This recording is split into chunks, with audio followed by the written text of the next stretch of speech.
So good morning friends, आज start करते हैं अपना हिंदू एनालिसिस अपन 25 मई के लिए, राइट। सो आज अपना फर्स्ट टॉपिक कहता है ED searches online gaming companies for FEMA violation. तो अपने लिए यहाँ पे क्या टॉपिक इंपॉर्टेंट हो जाता है कि फीमा वायलेशन क्या होता है, राइट। तो अपन आज उसके बारे में जानेंगे, ये जानेंगे कि अपने लिए प्रीलिम्स में कैसे हेल्प कर सकता है और अपने लिए मेंस में कैसे हेल्प करेगा अपने को, राइट। सो देखते हैं what is foreign exchange management act 1999 में लाया गया था। The legal framework for the administration of foreign exchange transactions in India is provided by the Foreign Exchange Management Act। मतलब जो फॉरेन एक्सचेंज से रिलेटेड जो भी ट्रांजेक्शन्स होते हैं, मतलब एक्सचेंज ऑफ डॉलर और investment in the foreign countries और समथिंग, उससे ये सारी चीजें एक्ट ये डील करता है, राइट। सो अपन ये देखते हैं कि फेमा के अंदर क्या क्या कहा गया है। Under the FEMA which came into force with effect from 1 June 2000, all transaction involving foreign exchange have been classified either as capital और current account transaction। तो फेमा के अंदर अपन क्या करते हैं, सारे ट्रांजेक्शन्स को अपन कैपिटल या करंट अकाउंट में क्लासिफाई कर देते हैं, राइट। चलिए, तो अपन उसके आगे जानते हैं कि अब कैपिटल अकाउंट और करंट अकाउंट क्या होता है, right. So current account transactions क्या होते हैं? Current account transactions all transactions undertaken by a resident that do not alter his or assets or liability, including contingent liabilities outside India are current account transactions। मतलब ऐसा resident जिसकी assets और liability change ना हो, right, ठीक है, उसको बोलेंगे अपन करंट अकाउंट ट्रांजेक्शन। चलिए तो इसके एग्जांपल देखते हैं। Payment in connection with foreign trade, expenses in connection with foreign travel, education. तो यहाँ पे क्या हो रहा है, यहाँ पे कुछ एसेट्स और लाइबिलिटी का केस नहीं आ रहा है, यहाँ पे सिर्फ कुछ पेमेंट किया जा रहा है जो उसने एक्सपेंसेस किए, राइट। सो अपन चलिए देखते हैं कैपिटल अकाउंट क्या होता है। Capital account includes those transactions which are undertaken by a resident of a country such as his or assets or liabilities outside India are altered, either increased or decreased।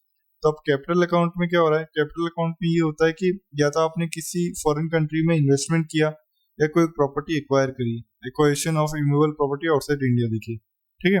तो आपको दो चीज ध्यान होनी चाहिए, करंट अकाउंट क्या होता है जो आपके डेली एक्सपेंसेस वगैरह होते हैं, और कैपिटल अकाउंट क्या होता है जो आपका एसेट्स और लाइबिलिटीज से डील करता है, राइट। तो आपको इस चीज के बारे में ध्यान होना चाहिए। आप अगर इससे रिलेटेड कोई क्वेश्चन आएगा तो आप इजीली इसको आंसर आउट कर पाते हैं, लाइक वो डायरेक्ट बोल देगा करंट अकाउंट क्या क्या मिलके बनता है, राइट। तो आप उस चीज को इजीली आंसर आउट कर पाएंगे। यूपीसी ने इससे क्वेश्चन पूछ भी रखा है, राइट। तो इस चीज का ध्यान रखें आप। फेमा के बारे में ध्यान रखें, फेमा यूपीसी बार पूछती रहती है, ठीक है। उसके बाद में आपको प्रीलिम्स के लिए आपको बता दिया कि क्या पूछा जा सकता है, current account, capital account, FEMA के बारे में पूछा जा सकता है। मेंस में आपसे डायरेक्टली पूछ लिया जाएगा कि फेमा क्या है, उसके एडवांटेजेस क्या हैं, ठीक है, उसके इश्यूज वगैरह हैं तो वो क्या है, राइट। तो आज से एक छोटा सा आर्टिकल था तो मैंने आपको एक छोटे से पॉइंट्स कवर कराए, जैसे कोई बड़ा आर्टिकल आता है तो अपन उसको होलसम में कवर करेंगे, राइट। चलते हैं अपन अपने नेक्स्ट आर्टिकल पे। नेक्स्ट आर्टिकल कहता है ordinance on control of services reflects centre disregard for SC verdict, ठीक है। तो अब ये ऑर्डिनेंस को लेके काफी बात चल रही है 3-4 दिन से, राइट। तो अपन आज देख लेते हैं कि ऑर्डिनेंस कौन से आर्टिकल से आता है और उसका प्रोसीजर क्या है, कौन निकालता है, राइट। अगर ये सारी चीजें देख लेंगे तो आने वाले टाइम में अपन चीजों को इजिली आंसर आउट कर पाएंगे, राइट। सो चलिए, Article 123 of the Indian Constitution grants President of India considerable law-making power, including the authority to promulgate ordinance while neither of the two houses of parliament is in session, making it impossible for a single house to adopt and implement legislation। तो क्या बोलता है article 123 Indian constitution का, कि वो president को power देता है, कि लॉ मेकिंग पावर देता है कि वो ऑर्डिनेंस बना सकते हैं जब कोई भी हाउस पार्लियामेंट में ना हो, राइट। तो ये चीज का आप ध्यान रखें। Ordinances were incorporated in the Indian Constitution by the Government of India Act 1935। Direct prelims का क्वेश्चन है आपका, 1935 में जाके ऑर्डिनेंस डाला गया था, राइट। या ये बोल दिया जाएगा कि ऑर्डिनेंस कौन से एक्ट से लिया गया था, right. Which granted by the Governor General the authority to publish ordinances। तो ये बोल दिया गया था 1935 में पावर्स किसको दी गई, governor general. Direct UPC prelims का question 2018-19। Approval, the ordinances must be approved by the parliament within 6 weeks after reassembly। क्या होता है, ऑर्डिनेंस को अप्रूव करा देना चाहिए कितने टाइम में, with in 6 weeks after it's reassembly. मतलब कि पार्लियामेंट जैसे ही सेशन में आता है वैसे ही वो 6 हफ्ते के अंदर उस ऑर्डिनेंस को पास करना चाहिए। अगर वो पास नहीं होगा तो वो ऑर्डिनेंस विड्रॉ भी किया जा सकता है, राइट। विड्रॉवल, एन ऑर्डिनेंस में also be withdrawn by the president at any time. तो ऑर्डिनेंस को प्रेसिडेंट कभी भी विड्रॉ कर सकते हैं, ठीक है। इस चीज का आप ध्यान रखिए। वो बोल देगा कि विड्रॉ के लिए नहीं स्पेशल परमिशन चाहिए, स्पेशल मेजोरिटी चाहिए, तो ये सारी चीजें नहीं। Not a discretionary power, however its ordinance making authority is not discretionary. He can promulgate or withdraw an ordinance only on the suggestion of the prime minister and led council of ministers। तो ये देखिए, ये उनका कोई final नहीं है कि वो सिर्फ उनकी मर्जी लगी तो उन्होंने ऑर्डिनेंस निकाल दिया और ये सब चीजें। डिस्क्रिशनरी पावर माने कि जो अपने हाथ में होती है पावर, राइट, मतलब कि आपके मन पे डिपेंड करता है, मतलब जो आपको ऑफिशियली नहीं है, राइट, मतलब आपका मन चाहे तो आप यूज कर सकते हो, ठीक है। तो नहीं, ऐसा नहीं है कि उनकी डिस्क्रिशनरी पावर है, ये क्या है, प्राइम मिनिस्टर के सजेशन पे वर्क किया जाता है, राइट। तो आप इस चीज के बारे में ध्यान रखें। डायरेक्टली आपसे प्लेन्स में बोल देगा कि नहीं, ये ऑर्डिनेंस मेकिंग पावर प्रेसिडेंट की डिस्क्रिशनरी पावर है, राइट।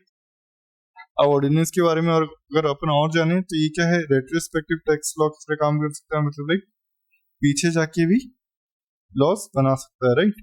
और इसका कोई भी अगर ये लॉ बनाता है तो वो क्या पार्लियामेंट के एक्ट के बराबर ही काम करता है, राइट। मतलब ऐसे डिग्री सेम होती है, ऐसे नहीं होता कि पार्लियामेंट एक्ट की डिग्री थोड़ी सी अलग होगी, मतलब ज्यादा होगी और ऑर्डिनेंस की पावर कम होगी, ऐसा नहीं है, ठीक है।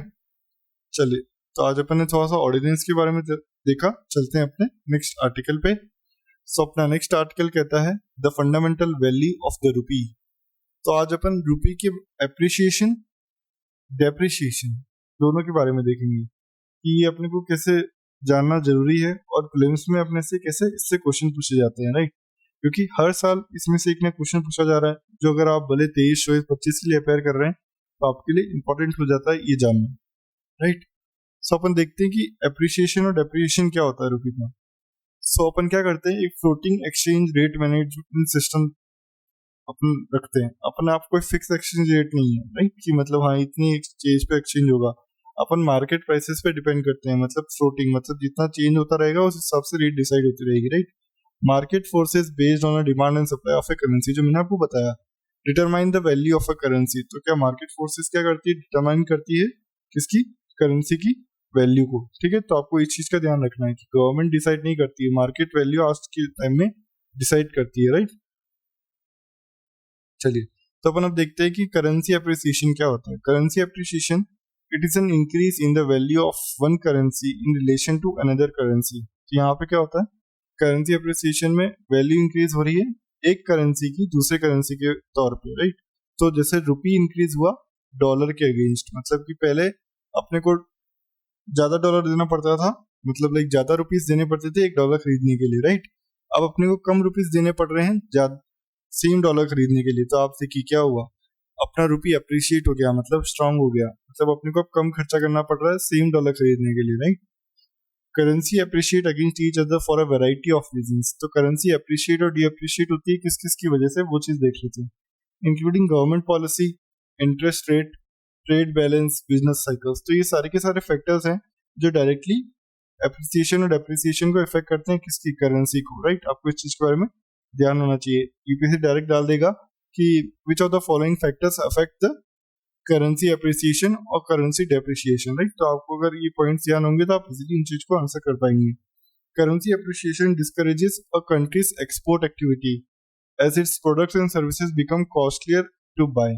करेंसी एप्रिसिएशन से क्या होता है, कंट्री के एक्सपोर्ट कम हो जाते हैं, ठीक है, क्योंकि उसके प्रोडक्ट्स और सर्विसेज महंगी हो जाती है। देखिए मैंने आपको बताया था ना, अगर रुपी महंगा हो गया डॉलर के अगेंस्ट, तो पहले जो अमेरिका में बंदा था वो कोई आईटी सर्विस ले रहा था, तो क्या करेगा, अब वो उतना ही उसको सर्विस खरीदने के लिए ज्यादा रुपए देने पड़ेंगे, राइट, क्योंकि रुपी स्ट्रांग हो गया है।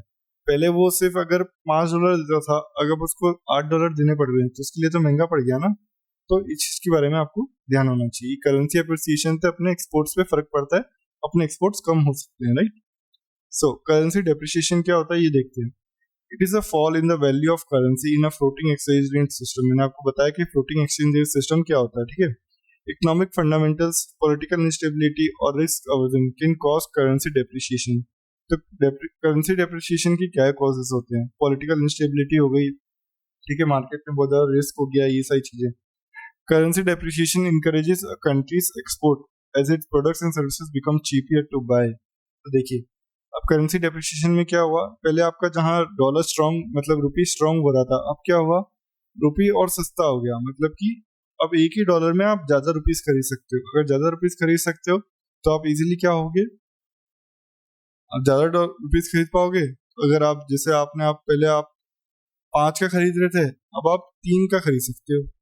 तो आप पहले जहाँ 5 में एक खरीदते थे, 8 मतलब 5 में 2 खरीदते थे, यहाँ पे 8 में कितने खरीदते थे, आप 1 खरीद रहे थे, अब यहाँ पे आप 3 खरीद सकते हो क्योंकि आपके पास सेम थोड़ा सा पैसे और एक्स्ट्रा करके आप ज्यादा खरीद पा रहे हो। तो आपको करेंसी डेप्रिसिएशन में क्या ध्यान होना चाहिए कि करेंसी का एक्सपोर्ट्स बढ़ता है, करेंसी एप्रिसिएशन में क्या ध्यान होना चाहिए, करेंसी का एक्सपोर्ट घटता है, राइट। और इनके फैक्टर्स मैंने आपको बताया कि कैसे डायरेक्टली इनडायरेक्टली इफेक्ट करते हैं, राइट। तो आपको इस चीज के बारे में ध्यान होना चाहिए। यूपीएससी प्रीलिम्स में हर साल आपसे एक क्वेश्चन पूछा जाएगा, भले ही आप 23, 24 या 25 कभी के लिए भी अपेयर कर रहे हो, ये बात आप मेरी नोटिस कर लीजिएगा, ठीक है। तो चलते हैं अपन अपने नेक्स्ट आर्टिकल पे। सो अपना नेक्स्ट आर्टिकल कहता है independence of judiciary is a part of basic structure of the constitution. तो मैंने आपको थोड़े दिन पहले भी ये कराया था कि इंडिपेंडेंस कैसे इंपॉर्टेंट हो जाता है जुडिशरी का। तो चलिए आज अपन क्या करते हैं, आज अपन ये देखते हैं कि बेसिक स्ट्रक्चर में और क्या क्या फैक्टर्स आते हैं। अगर प्रीलिम्स में ऐसा क्वेश्चन आ जाए कि हाँ ये बेसिक स्ट्रक्चर है या नहीं है, तो अपन इजीली उसको आंसर आउट कर पाएंगे, राइट। और अपने मेंस में भी अपन डायरेक्टली इंक्लूड कर सकते हैं। मेंस में आ जाए कि सेपरेशन ऑफ पावर के ऊपर क्वेश्चन, तो आप मेंस का इंट्रो ऐसे लिख सकते हैं कि हाँ इंडिपेंडेंस ऑफ जुडिशरी और separation of power, separation of किसी के ऊपर भी आ जाए, separation of power is usually mentioned in our basic structure of constitution। ठीक है, तो आप ऐसे स्टार्ट कर दीजिए लाइन अपनी, उसके बाद आप कंटिन्यू कर सकते हैं। तो सोचिए आपको डायरेक्टली जैसे एग्जाम में वो पॉइंट पड़ेगा तो डायरेक्टली आपके मार्क्स तो आपके जेब में ही आ गए, राइट। तो आप इस चीज के बारे में ध्यान रखें जब भी आप इस चीजों को आंसर आउट करें, राइट। सो आज अपन देखते हैं कि बेसिक स्ट्रक्चर क्या होता है। Basic structure doctrine has been interpreted to include, मतलब बेसिक स्ट्रक्चर डॉक्ट्रिन में क्या क्या आता है वो देखते हैं। The supremacy of the constitution, the rule of law. First क्या आता है, the supremacy of the constitution, मतलब कॉन्स्टिट्यूशन सुप्रीम है, ये अपना बेसिक स्ट्रक्चर में कुछ जजमेंट्स के द्वारा कही गई है। आपको यूपीएससी क्वेश्चन बोल देगा the constitution mentions the basic structure doctrine, लेकिन ऐसा नहीं है, ये एक जुडिशियल इनोवेशन है, ठीक है। ये जुडिशियल इनोवेशन है, ये अपने कॉन्स्टिट्यूशन में मेंशन नहीं की गई थी पहले से, ये बाद में केसेस के द्वारा धीरे धीरे लाई गई है, राइट। आपको इस चीज के बारे में ध्यान होना चाहिए। चलिए तो अपन अब थोड़े से बेसिक स्ट्रक्चर के क्या क्या पॉइंट्स होते हैं वो देख लेते हैं। The supremacy of the constitution, the rule of law, the independence of the judiciary, ठीक है, doctrine of separation of power, sovereign democratic Republic, ये भी अपना एक क्या है बेसिक स्ट्रक्चर है, right. The parliamentary system of government, इस चीज का आप ध्यान रखेंगे।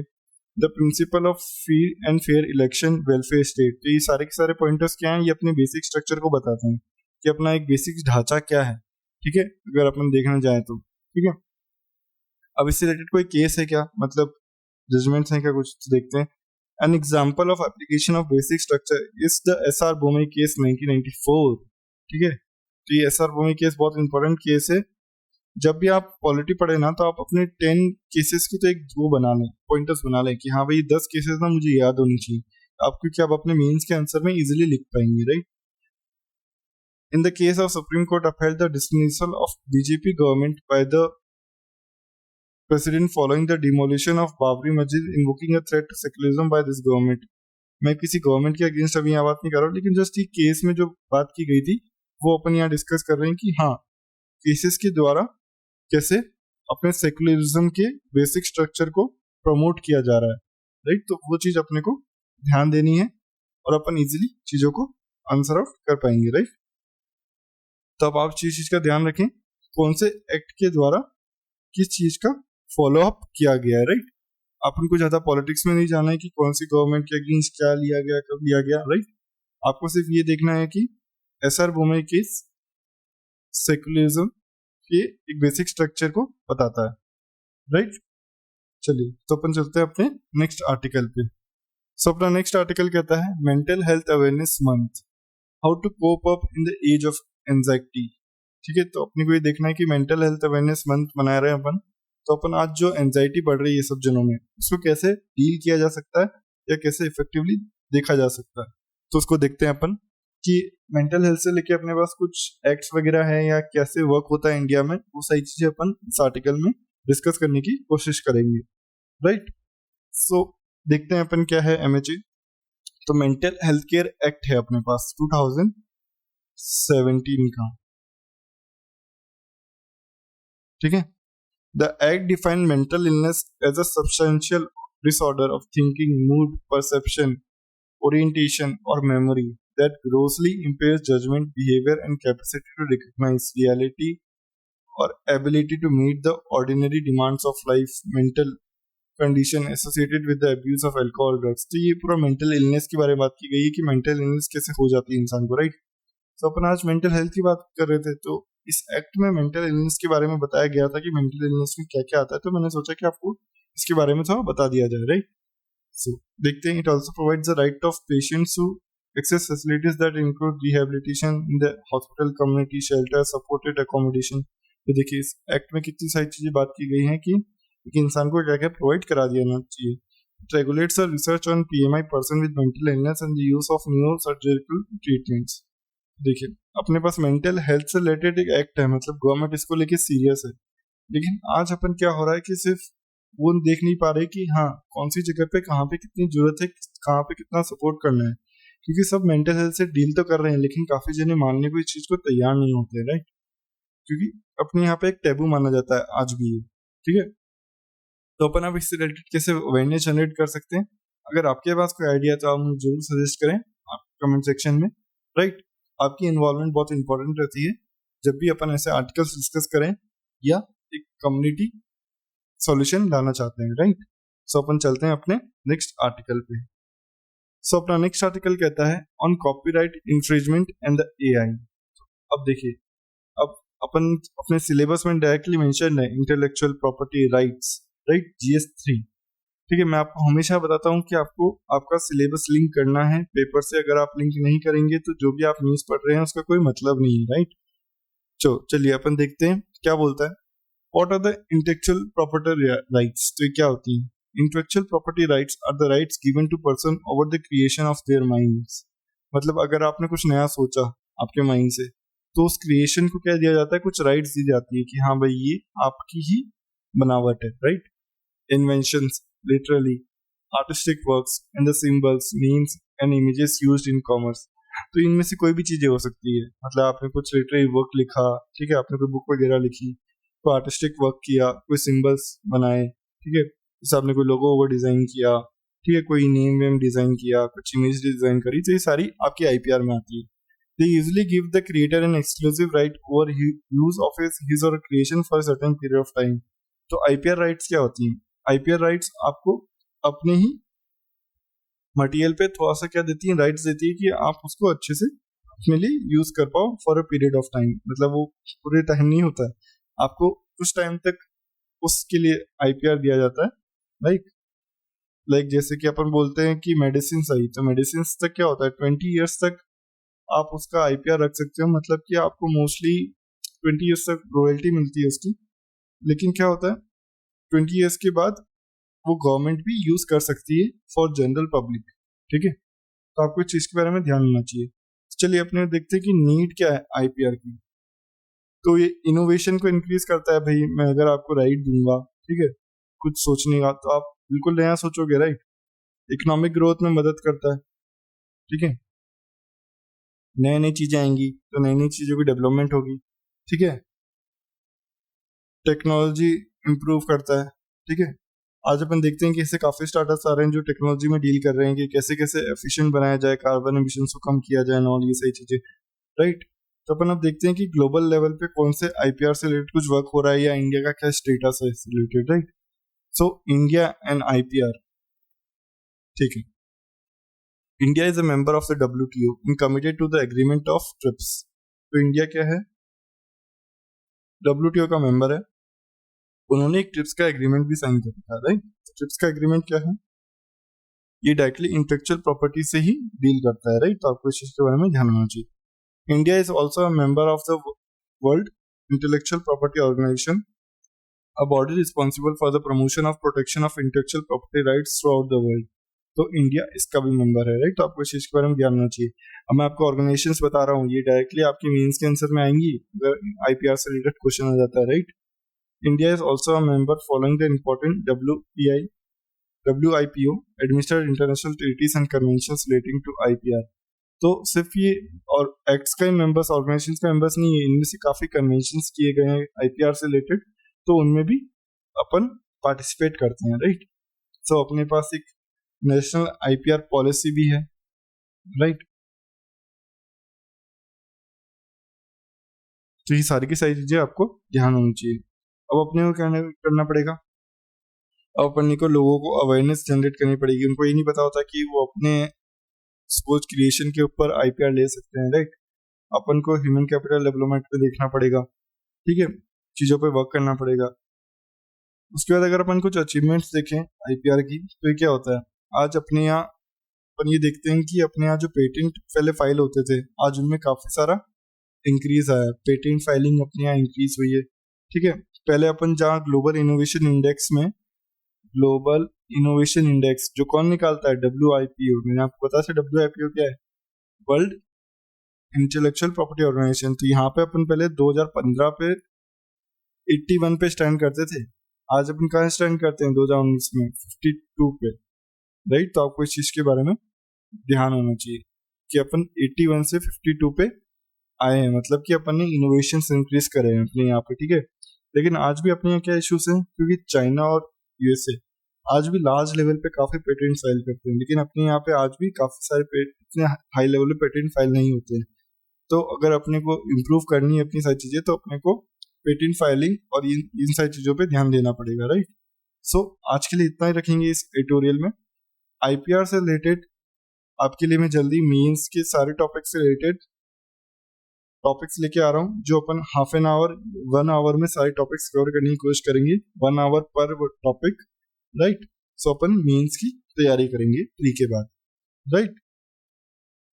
तो आज के लिए इतना ही। अगर आपको इसकी पीडीएफ चाहिए तो आपको मिल जाएगी टेलीग्राम चैनल पे, टेलीग्राम चैनल की लिंक मिल जाएगी आपको इस वीडियो के डिस्क्रिप्शन में, राइट। सो और अगर आपको डेली जीएस के पीवाईक्यू सॉल्व करने हैं तो उसकी भी लिंक आपको मिल जाएगी इस चैनल के वीडियो के डिस्क्रिप्शन में, राइट। सो और मिलते रहेंगे अपन ट्यूटोरियल्स के साथ।